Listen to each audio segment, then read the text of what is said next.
প্রিয় দেশবাসী, আজকে আমরা জাতীয় নাগরিক পার্টির পক্ষ থেকে ঢাকেশ্বরী মন্দিরে এসেছি সার্বজনীন শারদীয় দুর্গা পূজার শুভেচ্ছা জানাতে। আমরা জাতীয় পূজা উদযাপন কমিটির সাথে শুভেচ্ছা সাক্ষাৎ করেছি। জাতীয় নাগরিক পার্টি সারা দেশের সকল সনাতন ধর্মাবলম্বী এবং ভক্তবৃন্দকে দুর্গা উৎসবের আন্তরিক শুভেচ্ছা জানাচ্ছে।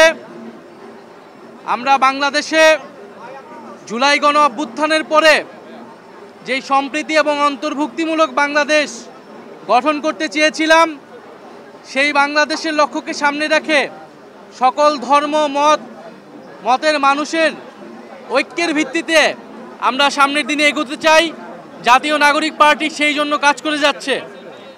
সারা দেশে যাতে নির্বিঘ্নে পূজা উদযাপিত হয়, সেই নিরাপত্তা যাতে নিশ্চিত করা হয়, সেজন্য সরকারের প্রতি আমাদের আহ্বান রয়েছে এবং জাতীয় নাগরিক পার্টির বিভিন্ন স্তরের নেতাকর্মীরা স্বেচ্ছাসেবক হিসেবে কাজ করে যাচ্ছে। আমরা সনাতন ধর্মাবলম্বী ভাই ও বোনদেরকে শুভেচ্ছা জানাই এবং যে অন্তর্ভুক্তিমূলক বাংলাদেশ গঠন করতে চাই, সেই বাংলাদেশে তাদের সমান মর্যাদা এবং সমান অধিকার নিশ্চিত হয়, সেই জন্য জাতীয় নাগরিক পার্টি কাজ করে যাবে। আমরা আজকে এখানে এসেছি সনাতন ধর্মাবলম্বীদের নানান দাবি দেওয়ার কথাও আমরা শুনেছি। অন্তর্বর্তী সরকারের অনেক কিছু চেষ্টা করেছে, অনেক কিছু সেই দাবি দেওয়া পূরণ হয় নাই। তাদের দাবি দেওয়া যাতে পূরণ করে নেওয়া হয়, আমাদেরও সেই আহ্বান থাকবে সরকারের প্রতি।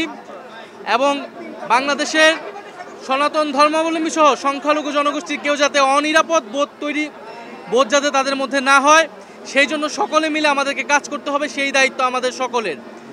এবং জাতীয় নাগরিক পার্টি আগামী নির্বাচন এবং প্রার্থী নির্বাচনে অবশ্যই সকল ধর্মের এবং সম্প্রদায়ের অংশগ্রহণ নিশ্চিত করবে। আমাদের নির্বাচনী ইশতেহারেও আমরা যাতে সকল নাগরিকের সমান মর্যাদা, সকল সম্প্রদায়ের সমান অধিকার এবং মর্যাদা নিশ্চিত হয়, সেই লক্ষ্যে আমরা কাজ করব। আপনাদের সবাইকে ধন্যবাদ।